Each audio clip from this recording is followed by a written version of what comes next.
jóvenes estudiantes, muy buenas tardes y bienvenidos a la clase de Historia Universal. Soy el profesor Ronaldo. En esta ocasión vamos a trabajar el siguiente tema, ¿no? Que viene a ser la independencia de los Estados Unidos de Norteamérica. Antes de ello, es preciso mencionarles los siguientes puntos, ¿no? Que la Revolución Norteamericana, los Estados Unidos de Norteamérica, ¿no?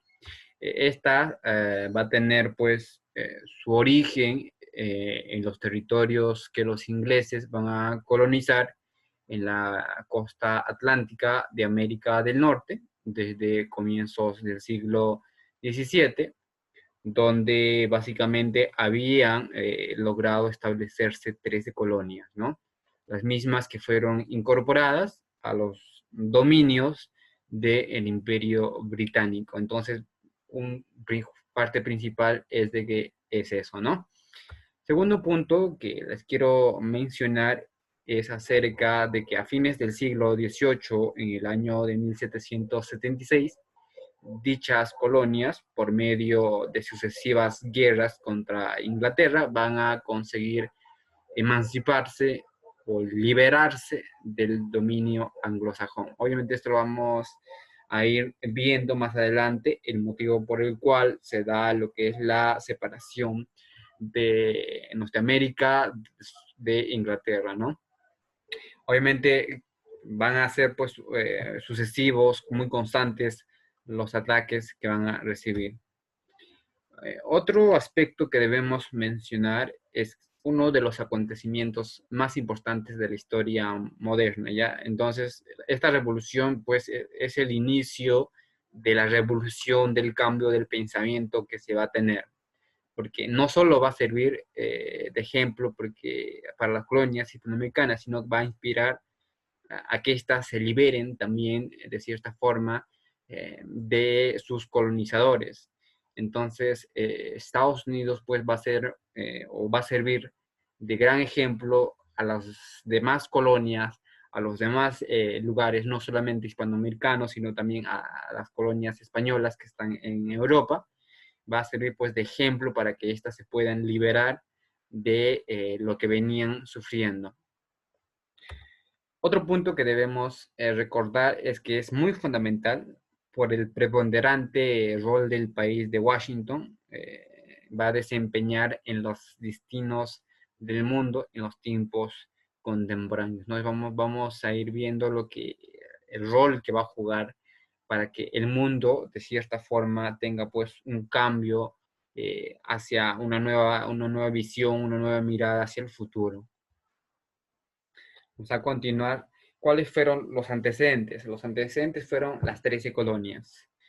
Eh, es preciso mencionarles de que la gran mayoría de los colonos que llegaron al norte del continente americano, en los 3/4 del siglo XVII, eran ingleses, es decir, eran ingleses, ya en su mayoría eran ingleses. Los ingleses eran pues perseguidos. ¿Por quiénes eran perseguidos o por qué eran perseguidos? Por sus ideas tanto religiosas y por sus ideas políticas. Es decir, que los ingleses, pues en aquel entonces se daba pues un cambio en el pensamiento, en la ideología, surgían las nuevas doctrinas a favor de lo que vamos a verlo a continuación, ¿no? También respecto a las ideas religiosas, ¿no? Que no se basaban, no se, por así decirlo, no estaban pues sumisos dentro de lo que vendría a ser la imposición de la monarquía inglesa. A partir del año de 1680 va a haber un cambio gran, donde van a aparecer muchos inmigrantes.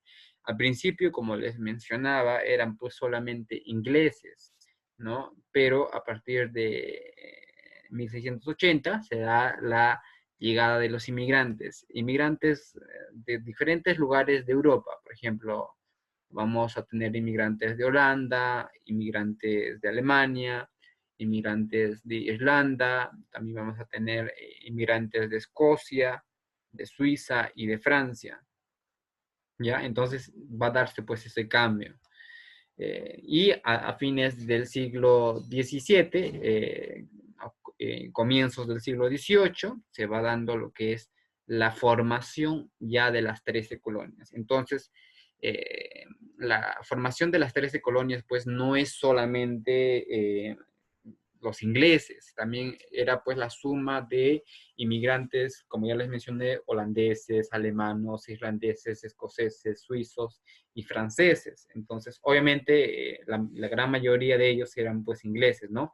Pero también pues va a contar con la participación de otros estados de Europa. Vamos a ver también los límites que va a tener pues esta nueva colonización, esta nueva colonia que está conformada por las 13 colonias, ¿no? Por el este, que va a estar limitado hasta la costa atlántica, por el oeste, que va a estar pues por los montes Apalaches, por el sur hasta la península de la Florida, por el norte hasta Nueva Escocia, ¿no? Entonces, vamos viendo pues que limitaban con diferentes lugares. Seguidamente vamos a pasar a la conformación de las nuevas colonias. ¿Cuáles eran esas nuevas colonias? La primera de ellas vendría a ser Virginia, ¿ya? Virginia se va a formar en el año de 1624, ¿ya? Entonces aquí este va a ser el primer estado en ser formado. Seguidamente vamos a encontrar a New Hampshire, que se da en el año de 1629, ya el nuevo Hampshire. Aquí encontramos a New Hampshire. Luego vamos a encontrar a Maryland. Maryland está por esta parte, que está aquí, en el año de 1632. Luego vamos a encontrar a Connecticut que está aquí, en esta parte de aquí, en el año de 1662. Luego vamos a encontrar a Rhode Island. Rhode Island se va a formar pues en el año de 1663. Aquí tenemos a Rhode Island, es una pequeña parte que está con Connecticut. Luego vamos a tener también a New York por esta parte en 1664. Luego también vamos a tener a Pensilvania, ¿no? Pensilvania, vamos a la conformación en el año de 1681, ¿no? Pensilvania. Encontramos a Pensilvania. Luego vamos a encontrar a Delaware en 1682, ¿no? Entonces vamos a encontrar a Delaware aquí, una pequeña parte. Luego vamos a encontrar a Massachusetts. Massachusetts está por esta parte en el año de 1691. Luego vamos a encontrar a Carolina del Norte. Vamos a encontrarlo aquí en 1713. Y Carolina del Sur en ese mismo año también. Luego se da la formación de Georgia en el año de 1732. Y finalmente se da de New Jersey, ¿no? En el año de 1732. Entonces, vamos viendo pues desde 1624 hasta 1732 la conformación de los 3 estados. Es decir, que no es que se forman pues de la noche a la mañana en un solo año los 3 estados, no, es un proceso sumamente largo. Va a abarcar pues casi más aproximado de 100 años en la formación de lo que vendría a ser los 3 estados de Norteamérica, ¿no? Esta parte que nosotros vemos aquí de color morado vendrían pues a las colonias del norte y la de esta parte vendría a las de verde, colonias del sur. Seguidamente vamos a ver lo que vendría a ser ya netamente la emancipación. ¿Cuáles fueron las causas de la emancipación? En 1763 Inglaterra pues atravesaba una crisis económica a raíz de la guerra contra Francia. En este caso, el Parlamento inglés va a dar una serie de leyes, ¿no? Tres, para ser concreto. La primera de ellas es el gasto que ocasionaba el ejército inglés en las batallas que tenía, ¿no? Entonces, les imponían, pues, por así decirlo, un impuesto para que pagaran los norteamericanos a los ingleses, ¿no? Porque creían pues los ingleses que todavía, como eran una colonia, tenían que pagar. Otra ley que se dio es el impuesto al papel, ¿no? El impuesto al papel se da básicamente pues para el uso de contratos, el uso de una serie de hechos que van a suscitar a que también pues moleste y fastidie. Y finalmente también se va a dar el impuesto al té. El impuesto al té, básicamente, lo que va a consistir es que los ingleses, bueno, los antiguos ingleses que habían llegado a Norteamérica, pues tenían pues esa costumbre de consumir el té, ¿no? Entonces, importaban o exportaban en todo caso, ¿no? Exportaban el té. Entonces, los ingleses, como vieron una oportunidad, trataron de imponer una ley en eso. Entonces, esto obviamente, estas medidas que se tomaron, no solamente pues, van a originar protestas por parte de los habitantes de las tres colonias, sino que van a decidir romper todo nexo que va a ligar a las 13 colonias con la monarquía inglesa.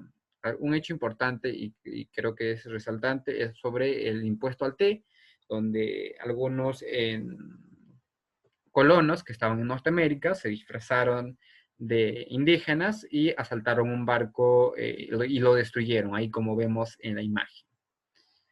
Seguidamente vamos a ver los hechos. El primer hecho se da el 19 de abril de 1775, donde se va a producir la escaramuza de Lexington, muriendo 8 personas, ¿no? Ese va a ser el primer hecho que va a suscitarse. El segundo hecho se suscita en el mismo año, el 10 de mayo, donde se van a reunir, se va a conocer como la reunión en Filadelfia, el segundo congreso, que estaba presidido por John Hancock, quien básicamente se buscaba, pues, buscar algo estable, una relación diplomática, ¿no? Y en esta reunión le mencionaron lo siguiente, ¿no? Estamos resueltos unánimemente a morir como hombres libres en vez de vivir como esclavos del extranjero, ¿no? Porque recordaremos que los norteamericanos ya no se consideraban ingleses, se consideraban americanos. Por eso que dicen esta frase. Otra frase que podemos resaltar es del 4 de julio de 1776, donde se va a firmar el acta de su independencia, que va a ser redactado por Thomas Jefferson. De esta manera se va pues a separar de Inglaterra, ¿no? Ahí vemos un fragmento de lo que vendría a ser el acta de la independencia.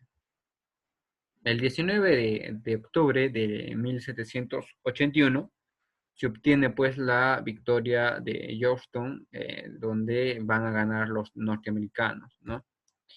El 3 de septiembre de 1782 se firma el Tratado de Versalles, donde se reconoce la independencia de las 13 colonias, ¿no? Entonces, esos van a ser pues los hechos más resaltantes que va a suscitarse durante la independencia de las 13 colonias de Norteamérica. Luego se va a dar el periodo de la República Federal, ¿no? Al terminar el proceso de emancipación, vino el problema, pues, de la formación de un solo Estado federal. La solución en este caso fue hacer o crear a través de la Convención Constitucional que se da en Filadelfia, donde se va a aprobar la primera Constitución de Estados Unidos en el año de 1787, ¿no? Esta creación de una república federal y democrática, ¿no? Donde George Washington va a ser su primer presidente. Ahí tenemos a George Washington como primer presidente. Ahora vamos a ver cuál fue la influencia de la independencia de los Estados Unidos de Europa y en Europa y América, ¿no? primero que nada, sirvió de ejemplo, de estímulo y de guía a las colonias españolas de América al influir que éstas pudieran luchar también por su independencia, ¿no? Ahí mencionaban, por ejemplo, cita textualmente, que los gobiernos derivan de sus justos poderes del consentimiento de sus gobernados, ¿no? En consecuencia, esto concluían que es legítimo derecho derrocar a su gobierno por las armas y establecer otro en su reemplazo cuando no respetaban los derechos naturales. Es decir, derechos naturales se refiere al derecho a la vida, a la libertad y al goce de su libertad. El segundo punto que podemos mencionar son las nuevas ideas y nuevos principios, tales como la libertad, la igualdad, la soberanía popular, y así como los derechos naturales sirvieron de fundamento doctrinario, difundiéndose por toda Europa, influyendo en la Revolución Francesa y la emancipación de las colonias hispanoamericanas. Y por último, vamos a ver lo que dio origen con el correr de los años a la formación de las naciones más poderosas de la Tierra, ¿no? Que es hoy en día. Entonces, chicos, eso ha sido todo por hoy. Espero que hayamos podido aprender algo nuevo más. Sin más que decir, me despido hasta la siguiente clase. Nos vemos, chicos. Cuídense.